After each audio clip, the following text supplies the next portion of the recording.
Class में आ गई हूँ। मुझे पता है शालू बेटा। मुझे लगा आपको शायद ध्यान भी ना हो। आप घर पर वैसे भी बहुत कम रहते हो। मुझे अपनी कोचिंग लगवानी है। इतनी सी बात? अरे मनोहर शर्मा मेरे दोस्त हैं, शहर के सबसे रईस आदमी हैं। उनके अंडर में नताशा कोचिंग सेंटर चलता है। मैं वहीं तुम्हारी बात करके आता हूँ। शालू के पापा नताशा कोचिंग सेंटर जाते हैं। रात के 10 बज जाते हैं, लेकिन शालू के पापा घर नहीं लौटते। तेरे पापा कहाँ रह गए? जरा फोन तो कर। शालू फोन लगाती है। पापा फोन नहीं उठा रहे। शालू और शालू की मम्मी नताशा कोचिंग सेंटर पहुंचते हैं। वो देखते हैं कि क्लासरूम में शालू के पापा की लाश पंखे से लटकी हुई है। शालू चिल्ला पड़ती है, शालू के पापा को किसने मारा? क्या है नताशा कोचिंग सेंटर का राज? आइए सुनते हैं कहानी भूतिया कोचिंग सेंटर। रमेश का परिवार उत्तर प्रदेश के बरेली जिले में रहता था। रमेश एक प्राइवेट स्कूल में टीचर था। पापा आज ड्यूटी से लौट कर आइएगा तो मोमोज लेते आइएगा। ठीक है बेटा। रमेश ड्यूटी से लौटकर आता है तो उसका चेहरा उतरा हुआ था। क्या हुआ? इतने उदास क्यों हो? स्कूल बंद हो रहा है, मेरी नौकरी चली गई। पापा आप एक कोचिंग सेंटर खोल लो। आपको मैथ्स बनानी आती है और कोचिंग सेंटर में अच्छी कमाई भी है। मेरे कोचिंग वाले सर को देख लो, महीने में लाखों की इनकम है। रमेश एक प्लॉट खरीदकर वहां अपना कोचिंग सेंटर बनवाता है और उसका नाम रखता है नताशा कोचिंग सेंटर। रमेश बहुत मेहनत और लगन से अपने स्टूडेंट्स को पढ़ाता है, इसीलिए कुछ ही दिनों में उसका कोचिंग सेंटर अच्छा चलने लगा। शहर के सबसे बड़े बिजनेसमैन मनोहर शर्मा की नताशा कोचिंग सेंटर पर नजर पड़ गई। अगर ये कोचिंग सेंटर अपना हो जाए तो बहुत प्रॉफिट होगा। एक दिन मनोहर रमेश के घर पहुंचता है। नताशा कोचिंग सेंटर तुम्हारा ही है? हाँ जी, बताइए। मैं मनोहर शर्मा हूं। मेरा नाम तो सुना ही होगा। मैं चाहता हूं तुम अपना कोचिंग सेंटर मुझे बेच दो। मैं इसमें फिजिक्स और केमिस्ट्री के टीचर्स भी रख दूंगा। मैथ्स तुम ही पढ़ाओगे। बस कोचिंग सेंटर मेरे अंडर में चलेगा। नहीं, मैं अपना कोचिंग नहीं बेचूंगा। पूरे शहर में कोई मुझे ना नहीं कह सकता। जिस चीज पर मेरा दिल आ जाए मैं उसे खरीद कर ही रहता हूं। मैंने आपसे कह दिया ना, नहीं बेचना है। ठीक है। मनोहर रात में कुछ गुंडे रमेश के घर भेज देता है और रमेश के पूरे परिवार को मरवा देता है। मनोहर नताशा कोचिंग सेंटर में अपने टीचर रखवा देता है और कोचिंग सेंटर उसके अंडर में चलती रहती है। 2 साल बाद, चलो बच्चों अब छुट्टी। अब हम दिवाली की छुट्टियों के बाद मिलेंगे।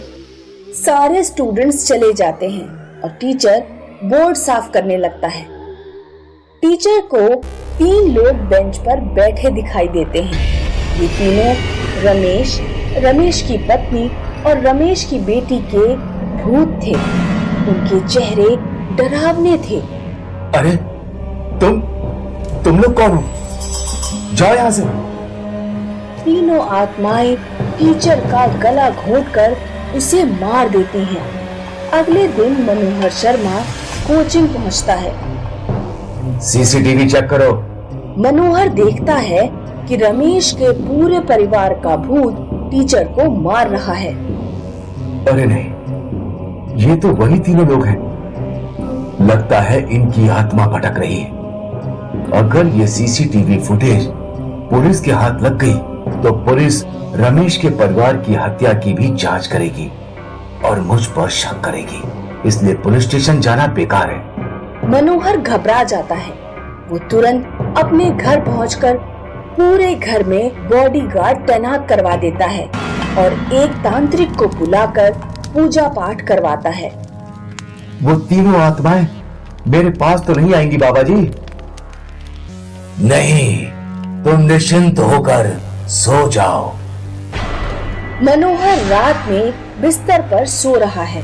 अचानक उसकी आंख खुलती है तो रमेश का परिवार भयानक शक्लों में उसके सामने था। मुझसे गलती हो गई, मुझे माफ कर दो।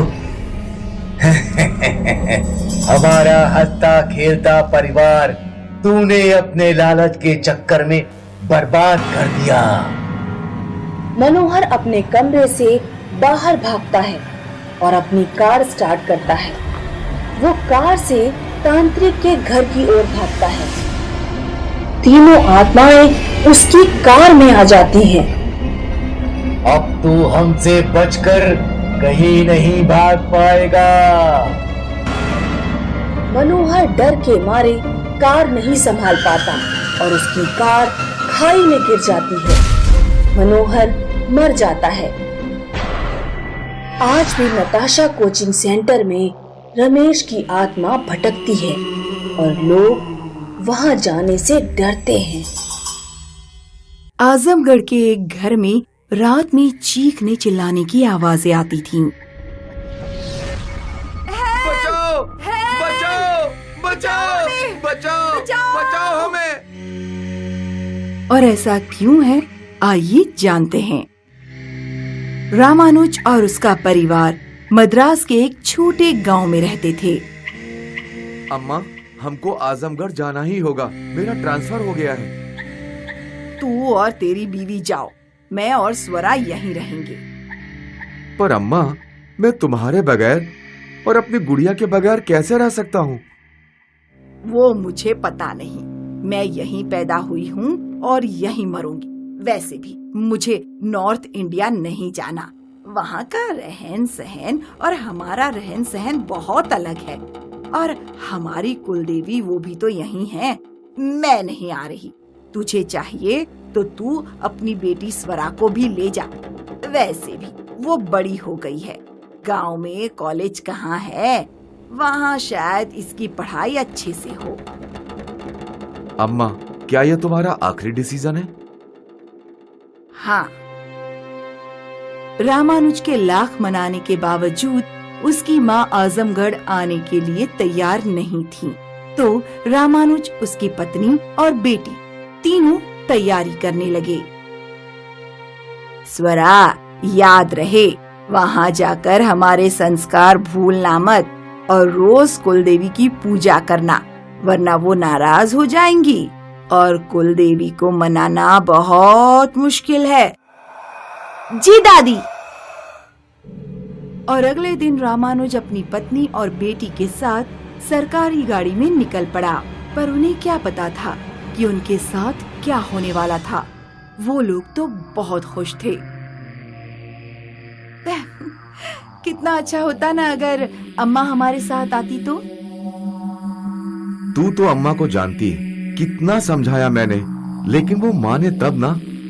खैर, तुम बस ये याद रखो कि हमें जल्द से जल्द उन गांव वालों के साथ घुल मिल जाना है। हाँ हाँ, मुझे पता है। और आपको स्वरा के लिए नया कॉलेज ढूंढना है। वो मैंने अपने कलीग को बोल दिया है। हमारे जाते ही वो स्वरा का एडमिशन अच्छे कॉलेज में करवा देगा। रामानुज और उसके परिवार को आजमगढ़ पहुंचते पहुंचते सूरज ढल गया। जब वो लोग गाड़ी से नीचे उतरे तो उन्होंने चंद्रमा को देखा और नमस्कार किया। तभी उसका ऑफिस का कुलीग वहां पहुंचा। आपका सफर कैसा था? ठीक था, बस थोड़ी थकान हो गई है। अभी आप लोग गाड़ी से उतरे तो आपने किसे नमस्कार किया? अच्छा, वो हमारे कल्चर में चंद्रमा को भी नमस्कार करते हैं, जैसे सुबह सूर्य देवता को करते हैं। अच्छा, लेकिन थोड़ा ऑड नहीं है चंद्रमा को नमस्कार करना? हमारे यहाँ तो सभी करते हैं, इसलिए हमारे लिए तो ये कॉमन है। अच्छा विवेक, कल सुबह किसी पंडित जी को बुलवा दो। सबसे पहले घर में कुल देवी की मूर्ति की स्थापना करनी है। हाँ हाँ, वो मैंने पंडित जी को बोल दिया है। वो सुबह 6 बजे आ जाएंगे। तब तक आप सब लोग रेस्ट कर लीजिए। मैंने खाना भी टेबल पर रेडी रखा है। Thank you Vivek, so kind of you. Vivek वहाँ से चला गया। रामानुज और उसका परिवार घर के भीतर गया। सफर की वजह से उन्हें बहुत भूख लगी थी, तो वो फ्रेश होकर सीधे खाना खाने बैठे। अम्मा, डोसा नहीं है? स्वरा, ये नॉर्थ इंडिया है बेटा, यहाँ डिनर में डोसा नहीं खाते। पर हम तो खाते हैं ना। तुम अभी ये पराठा और सब्जी खा लो, कल मैं तुम्हें डोसा बनाकर खिलाऊंगी। स्वरा को ना चाहते हुए भी पराठा और रोटी खानी पड़ी।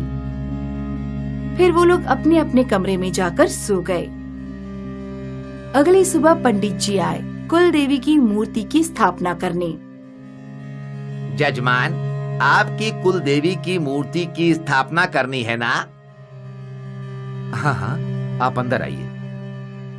पंडित जी पूजा घर में मंत्रों का जाप करने बैठ गए। कुल देवी की मूर्ति लाइए और एक टॉप में दूध भी लाइए।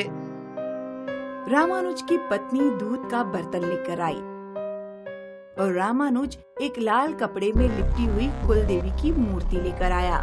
रामानुज ने वो मूर्ति पंडित को दे दी। पंडित ने मूर्ति का दूध से अभिषेक किया। ऐसी मूर्ति मैंने पहली बार देखी है। कौन सी देवी की प्रतिमा है ये? ये रुद्र भैरवी की मूर्ति है। रुद्र भैरवी की मूर्ति तो ज्यादातर तांत्रिक और अघोरी पूजते हैं ना? नहीं नहीं पंडित जी, हमारे गांव में सभी लोग रुद्र भैरवी को ही पूजते हैं। ठीक है, मैं मूर्ति की स्थापना करता हूँ। पंडित जी ने मंत्रों के साथ मूर्ति की स्थापना कर दी। फिर वो अपनी दक्षिणा लेकर वहाँ से चले गए।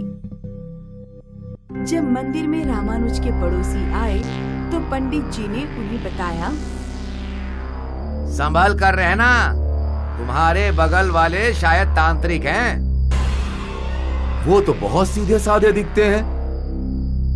ये लोग तांत्रिक हैं क्या? पता नहीं, पंडित जी तो बोल रहे थे। वो देखो, वो लोग छत पर खड़े रहकर चंद्रमा को नमस्कार कर रहे हैं। फिर तो ये लोग पक्का तंत्र मंत्र वाले होंगे। पड़ोसी आपस में फुसफुसाने लगे। फिर एक दिन पड़ोसियों ने एक सभा बुलाई। हमें ऐसे तंत्र विद्या वालों को हमारे मोहल्ले में नहीं रहने देना चाहिए। मुझे तो बहुत डर लग रहा है। मैंने तो सुना है ये तंत्र मंत्र वाले बच्चों की बलि भी देते हैं। मेरा तो सोचकर ही मन घबरा रहा है। हम लोगों को इन्हें इस मोहल्ले से निकाल देना चाहिए। हाँ, निकाल देना चाहिए। हाँ, निकाल देना चाहिए। निकाल देना चाहिए। सारे पड़ोसियों ने झुंड बनाया और वो रामानुज के घर पहुंच गए, जहां रामानुज और उसका सारा परिवार उनकी संध्या आरती कर रहा था। क्या हुआ? कोई प्रॉब्लम? प्रॉब्लम तुम लोग हो। तुम लोग तंत्र मंत्र करते हो। हम तुम जैसे लोगों को हमारे मोहल्ले में नहीं रहने दे सकते। तुम्हें ये मोहल्ला छोड़ना ही होगा। नहीं नहीं, आप लोगों को कुछ गलत फहमी हुई है। हम ऐसा कुछ नहीं करते। फिर ये मूर्ति? ये हमारी कुलदेवी रुद्रा भैरवी की मूर्ति है। क्या ये भूतों की देवी नहीं है? है, लेकिन ये हमारी कुलदेवी है। सारे पड़ोसी रामानुज के परिवार की ओर बढ़ने लगे और गलती से रामानुज की पत्नी की साड़ी में दिए की आग लग गई। बचाओ! बचाओ! रामानुज बचाने आया और उसी हड़बड़ में उसका दूसरा दिया गिर गया, जिससे आग भड़क उठी और रामानुज और उसका परिवार जलने लगा। हमारी बचाओ! मदद करो! मुझे कोई बचाओ! हमारी मदद करो! हेल्प! हमारी प्लीज मदद करो! हेल्प! पूरा परिवार मदद की भीख मांगता रहा, पर किसी ने उनकी मदद नहीं की। सभी लोग अपनी जान बचाने के लिए घर से भाग निकले। इस दिन के बाद से हर रात इस घर से चीखने चिल्लाने की आवाजें आती हैं। पड़ोसियों में हिम्मत नहीं कि वो रात को इस घर के आसपास भी भटक सकें, और इस घर को भूतिया परिवार के घर के नाम से जाना जाता है। आज भी रामानुज का परिवार रोज उस आग में जलता है।